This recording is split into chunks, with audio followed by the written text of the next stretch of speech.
But when the sewer comes out of the ground and the water's off, you go to complain again, and then nothing gets done. Then you call the health department, nothing gets done. Then you call the DEQ and then demand something be done. They might show up, they might call the owner, but as far as they're concerned, he's compliant. There's nothing they can do.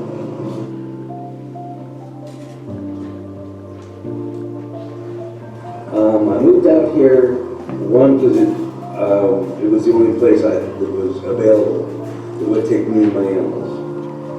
And secondly, it was out of the country. You know, I enjoy just being a little bit out there, you know.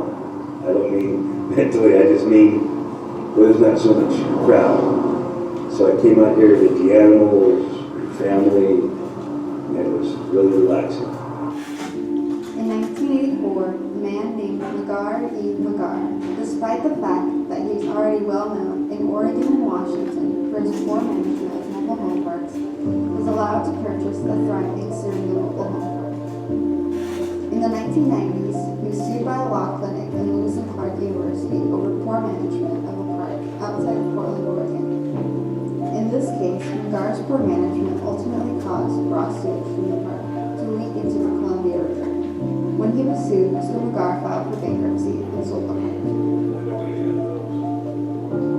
Meanwhile, in Syringa, he continued his trend of poor management. Among other things, Mr. McGar neglected to do maintenance that was needed on the roads, the rec center, and of course, the water system. The water would often go out, contaminants were often found in the water, and the sewage lagoon would overflow.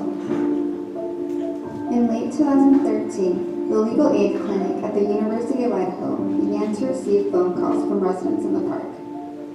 This was after over 2 weeks without having drinking water.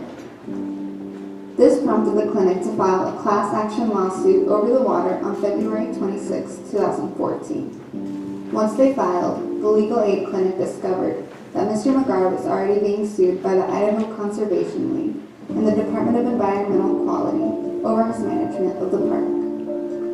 It took over 3 years for the team to reach a settlement in November 2017 with Mr. McGar's daughter, Shelley, who is the current owner of Syringa Mobile Home Park. As part of the settlement, residents will receive a small compensation over everything they endured due to a man with an extensive history of mismanagement.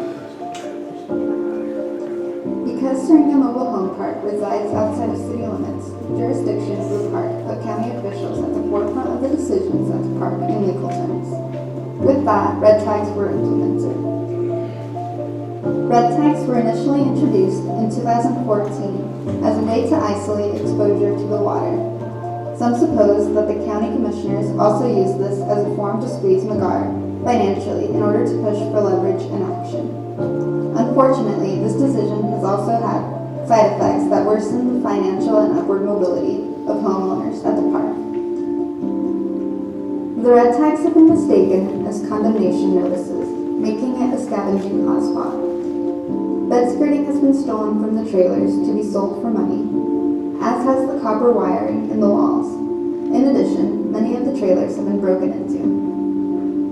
As a result of red tags, after residents vacated their homes, nobody was allowed to move in after them. This inevitably cost some of the residents their upward mobility, as over 50% of the mobile homes are privately owned, while the land it is on belongs to McGar.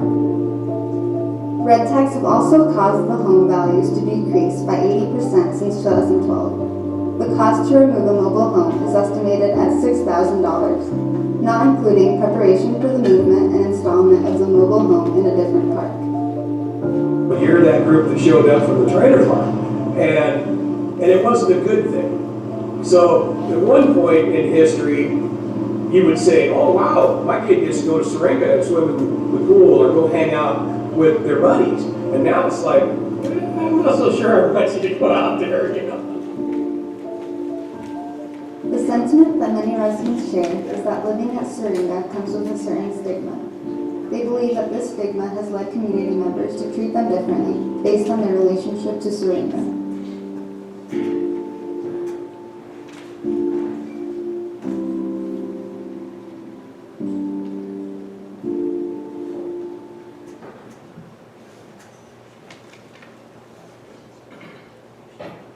And I have spent so much time on the phone, you know, trying to find movers, trying to find lots. And I mean, it's once a month. I will call the trial courts. I will call every trial court in this town.